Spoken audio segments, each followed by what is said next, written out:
Good morning, everyone. My name is Katiana Ely, and I'm a sociology major and a student at the University of Maryland. Today, I want to take a focus on the racial system, specifically on doctors in the Black community, women to be exact, because I feel more people should know how Black women are being affected. So, to help me get a little bit more insight, I have invited a professional in the healthcare field and a family friend, Dr. Russell. She is a board certified oral and maxillofacial surgeon, specialist in dental implants, wisdom tooth removal, and sedation dentistry. Dr. Russell obtained her doctorate degree, graduating with high honors from the prestigious Howard University of Dental Medicine in Washington, D.C. She further advanced her career in the field of dentistry and medicine and obtained advanced training as an oral surgeon from Howard University. She has received numerous awards from her studies and academic achievements during her time. Everyone, please welcome Dr. Russell. Great intro. Great intro. Love it. How are you? I'm good. How are you? I'm blessed and excited to be doing this interview. And I'm really excited about this opportunity and to shed some light on these very profound topics. I agree. Thank you for being here. All So, right, no before problem. we get started, I want to give a shout out to you for being named the Washingtonian's top dentist. Not only that, but for also just being an inspiration to minorities and being a successful Black healthcare professional. I appreciate that. I appreciate that. Truly, truly appreciate that. A lot of hard work, a lot of dedication. So, yes. All right, so let's jump right into it. It's not going to be long. It's going to be pretty short interview, but just highlighting a few topics that I feel like that should be discussed. All right, Yes. so discrimination plays a huge role in the way that individuals are being treated as it aligns with racism, healthcare, housing, finance, and systems that indicate where a person aligns on the social ladder. Being a woman of color, what were some of the difficulties that you faced in the workplace or just society in general? So as a black woman, as a black professional, as a black surgeon, it has been majorly difficult. I will say that, Mhm. to just like be frank about it. You have to have a strong mentality, you have to have a strong mental state. Otherwise, you will find yourself crying, you'll find yourself quitting, you will find yourself not even wanting to achieve your goals. Yeah. So you have to have perseverance, you have to have dedication and a commitment to the cause. And no matter what factors try to bring you down, you have to know that you have to supersede that. And in terms of my navigation through this process, I mean, there were many, many bumps and roads along the way where racism played a vital part. I am from Dorchester, Massachusetts. I don't know if you know that the population of African Americans, of minorities in general, Hispanics, and all of races, minorities, pretty much very, very minimal. I grew up in a predominantly white society. Yeah. And when I was in school, in college, I was told that I wouldn't be a doctor. I was told that it was too difficult for me because I had one C. I had one C, and it wasn't warranted, but I don't want to get into that.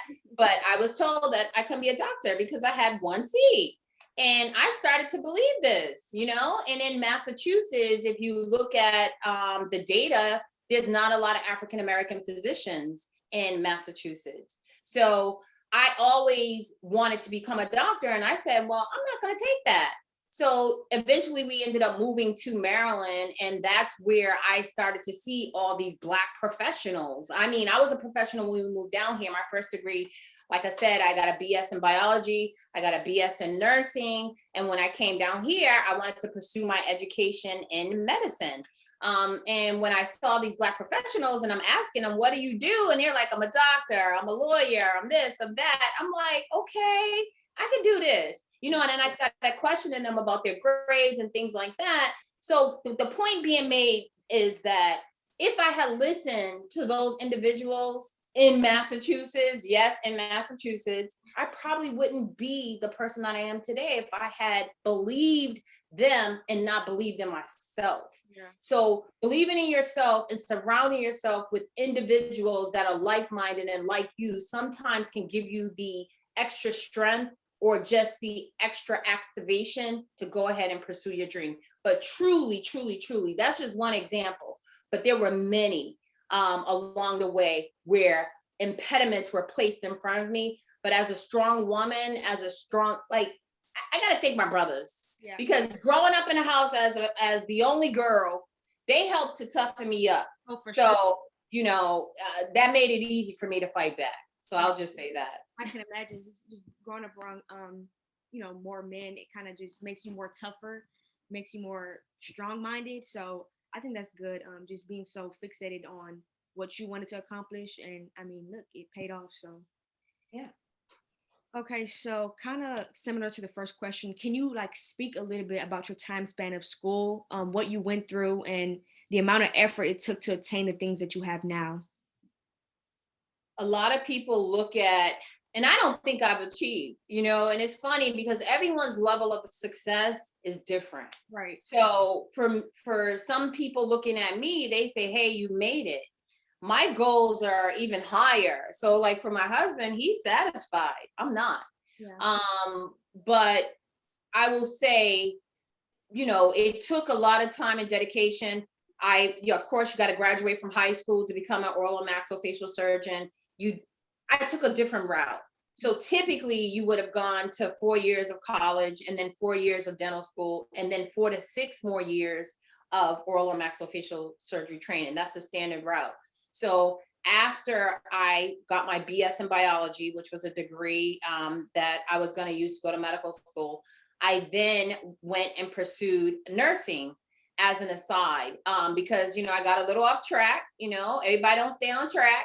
I have my son, Philip. Yes, my oldest son. Yeah. And I was in the process of taking the MCATs and that didn't work out.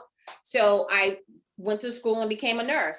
And fortunately, they took most of my credits because I was an honor student. And that's another thing, like make sure you do your best at whatever you do because you don't know how it's going to help you. Right. So that afforded me the opportunity to only go to school for 2 years and obtain a bachelor's of science in nursing. So I have a bachelor's in biology and I have a bachelor's of science in nursing as well, which helped me to begin to develop my career as a physician. And then I went to dental school for 4 years. And then I went to oral surgery for another 4 years. And then I became a board certified oral and maxillofacial surgeon. So I've had a lot of training. I've had a lot of academic endeavors, and it has not been easy. And for those that are interested in the field, of course, you can reach out to me. I'm glad to give you all the information that I have, but you have to have and be at the top of your class.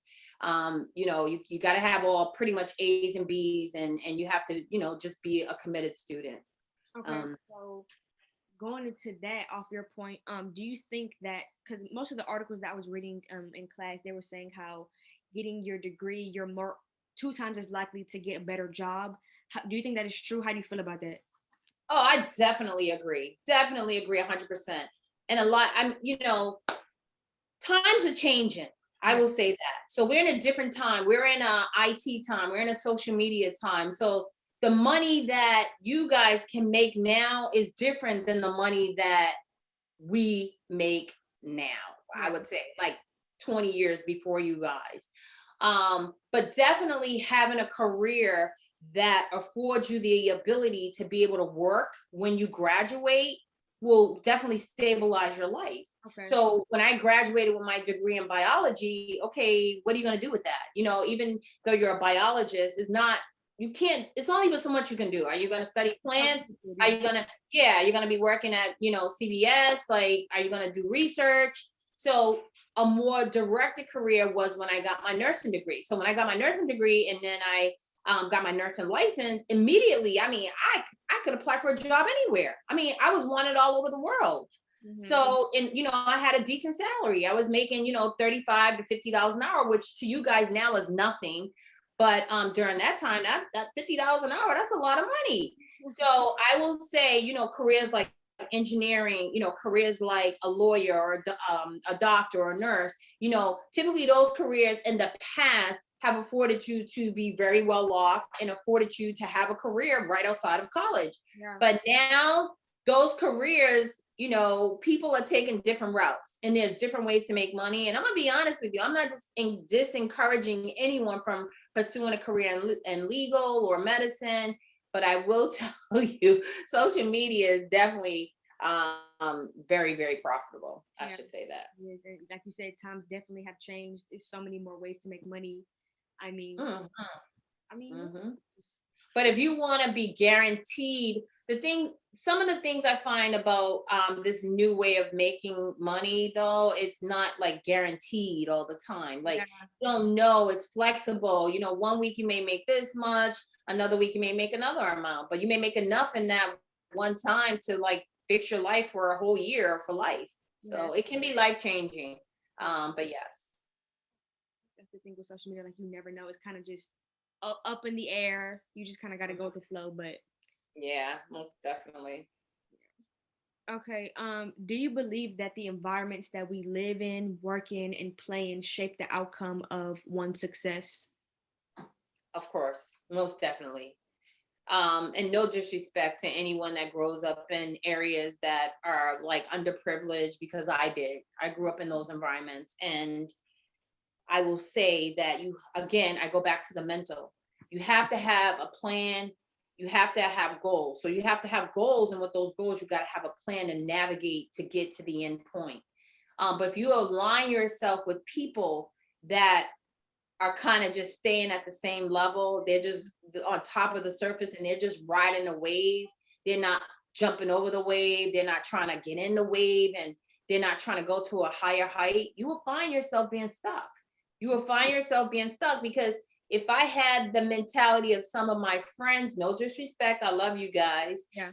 I would still be back in Massachusetts, you know, making probably $15 an hour, $16 an hour, doing nothing, you know, just you know, being on the corner, you Yeah. know, smoking weed. Well, I don't smoke weed. um but what I'm saying is that Being a definitely you have to align yourself with success. If you want to be successful, you got to align yourself with success. right. You can't be the person in the room giving everything.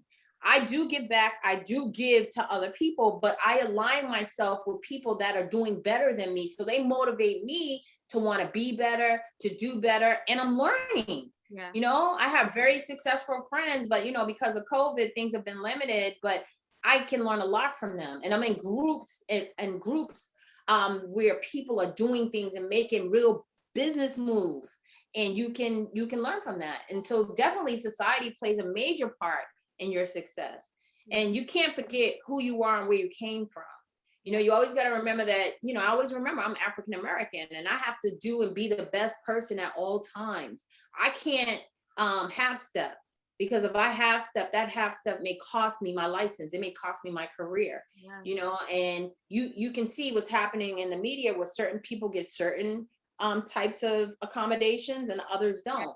Some people get off, some people won't. And most of the people that don't get off are the people of color. So Yeah. you have to really walk the walk and talk the talk and just make sure you validate and mandate and do exactly what you're supposed to do so that you can have a successful outcome. Yeah. So, at what age did you decide that you wanted to, you said you were underprivileged at one time at one point in your life. Everything wasn't always peaches and creams like it is now. At what age did you decide, I don't want to live this way anymore. I want to step out and be different. Oh, okay. That was from day one. Okay. Literally from day one. So we grew up in Dorchester, Massachusetts. I don't know if you've ever heard of that place, but it's a very poor, poor, poor community. If I've witnessed people being killed, I've seen people being stabbed, I've seen people being shot. We grew up in a project. Yeah. Um, so from the time I could remember, I have been reading since I was 3 years old. So my mother bought me books, and my mother was an educator. So she wasn't a teacher in the beginning, but she was what they call a teacher's aide. So she used Oh, to be affiliated with the school down the street. So my mother was very big on education. And even though we lived in the projects, my mother made sure that every single one of her children went to private school. So we all went to private school. And from the time I stepped foot in private school, I was an honor roll student. So from the time I stepped foot in school, I always knew that I had to be smart to be right. the best. I don't know why. I was just always mentally challenged like that. But everyone's like, you know, you can't be cool and smart. But if they call me cool, I guess I was cool. I was cool and smart, and I partied and I had fun. Yeah. But I knew at the end of the day, so from very early on, and it's a kind of a weird story because I have flat feet. Mhm. So I know y'all seen my ugly feet. I hate my feet. But anyway, I have flat feet. So I used to be like, why are my feet like this? And I used to ask my mother about that all the time. But I started to pursue interest in podiatry. So Okay. that's how I started to learn about being a doctor, is from being a podiatrist, because I was like, oh, I'm gonna fix my feet. And I used to read about it in the encyclopedia. We had encyclopedia back then. You guys have the internet now. So Yep. before, we have to go to the library. We had these red books that I wanted to save. Yes, and you had to literally look through there. So my plan was that I was going to go to Oxford University in England, because I looked that up in the encyclopedia, and I was going to be a podiatrist. And I defined that at like 5 or 6 years old, and from then on, that's everything I talked about. Anybody asked me, I want to be a doctor.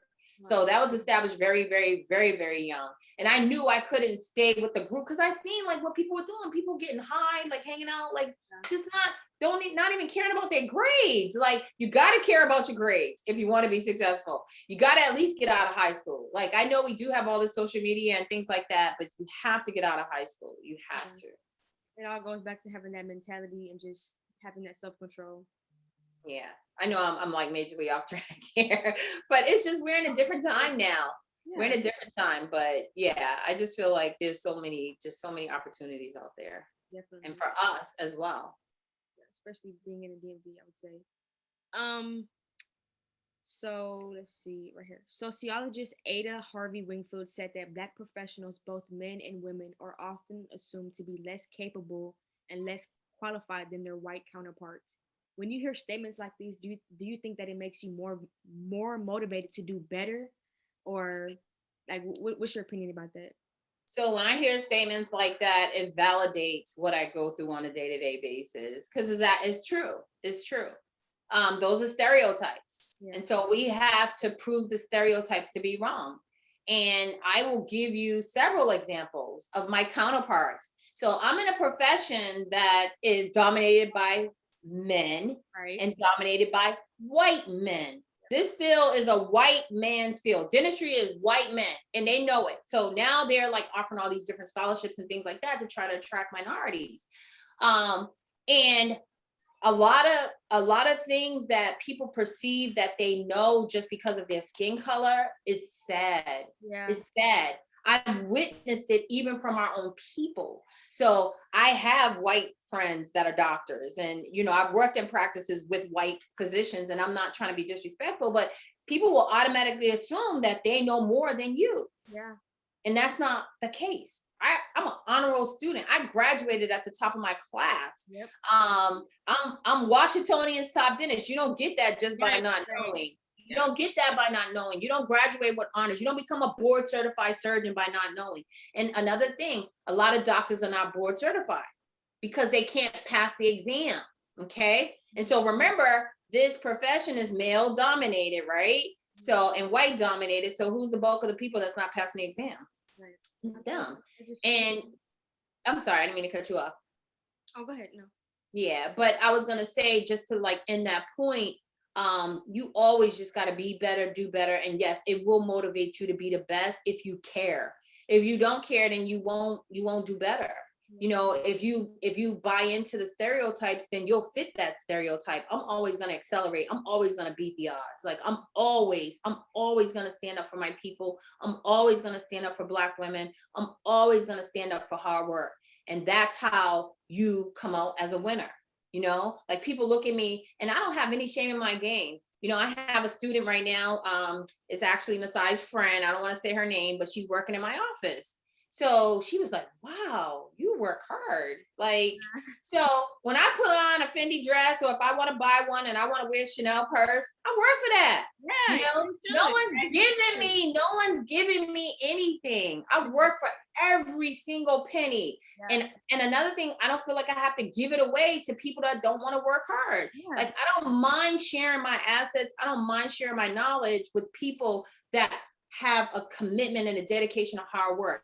And unfortunately, we got to work a little harder. And unfortunately, this society is tailored for the white man to be successful. And I'm not a racist, and we all know that. We all know that, but we still have opportunity. So those opportunities, we have to seek them out. And when we get them, we got to do it and be the best. You know, we have to, because a lot of times we get in these positions, we get opportunities, and then we come with baggage. We come with attitudes. We come with lateness. We come with, I can't accept criticism, constructive criticism. They come with, you think you're better than me. No, you think I'm better than you, because I'm supposed to come down to your level because I'm trying to educate you about what you or don't have, or what you need to get to try to be someone like me, or to take care of your oral health in a better way. You know, I've had patients like talk to me like that, and I had to, you know, respectfully check them, you know, and I'll use one example and then I'll leave that point. You know, I've had people come to my office, oh, this costs this. I'm not paying for your office. Excuse me. Any service that you need in America, we live in a capitalist society. What do when you get that service? You pull out your purse and you pay for it, right? And we provide a service. I'm an oral and maxillofacial surgeon that provides a service that is much needed in America. It is. We know that. We know that. And it's costly, okay? And you have to pay for that. And another thing I want to say, I mean, we're talking about, you know, racism and discrimination. We got to do better to help each other. We have to stop hating on each other. I agree. You know, and you know, that's when I have the opportunity to do interviews like this, or like a student, or you know, they want to learn, or they want to come to my office, or I got something to share. I'm open to it, because I'm not trying to take what God has given me and keep it for myself. I'm trying to give it to the world and to whoever wants to receive it. So we got to be better and support each other and be more helpful. And when we climb up the ladder, we gotta go down. We're not coming down there with you, but we gotta go down there and get you and try to bring you up. But now, if you don't want to come up, now I'm gonna have to leave you behind. Okay. And then when we're trying to educate each other, and another thing, please, can we stop saying, and I hope you include this, can we stop saying, I'm trying to support Black businesses? Why can't you support a Black business without saying it? Like, why do you have to try to support me? Support me as a Black woman because of my knowledge. Support me as a Black woman because of what I can do for you. And support me as a Black woman because I'm going to try to treat you just like you're my child, just like you're my mother, just like you're my husband, just like you were me. I'm committed to providing quality care at the utmost. And that's the end of my statement. That is good. That is good. I think everybody needs to hear that.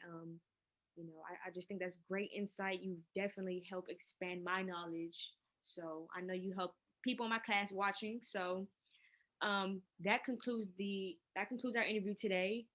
Thank you, Dr. Russell, for your time and allowing me the opportunity to speak with you today. Like I said, you really helped to get to know a little bit more about you. Everyone, be sure to check out her latest video on YouTube at. You can go ahead and speak on that, your YouTube channel. Yes. Follow me on Instagram. My daughter said my name is too long. It's drsharonrussell. Okay. And on TikTok, I only got 18 followers on TikTok. So yes, follow me on TikTok. And then on YouTube, Dr. Sharon Russell is Dr. Sharon Russell. And if you have an interest in medicine, or dentistry, oral surgery, nursing, and you want to reach out to me, you can definitely reach out to me via email. You can message me. You guys know how to communicate on the social media feeds. I'm not gonna put my number out there, but definitely we are available. You can call my office 301-967-0183, and you can go to our website and you can send a message through our website as well at www.themosg.com. And I will be starting to do educational videos about wisdom teeth, about implants, and just maintaining your oral health, and also pathological diseases as well. A lot of people don't know. I just want to add this. Y'all be safe out there. Oral sex is real. And I just want to let you know that it is definitely linked in cases where transmission of HPV is involved to oral cancer. Just had a patient last week. So I want y'all to be mindful of that. I'm going to start doing a lot of videos. So watch and follow and subscribe. Thank you. Yep. For those in the DMV area looking for an oral surgeon, she is your girl. So y'all be sure to check her out. And she's going to get you right. So thank you, Dr. Russell, for your time. All right.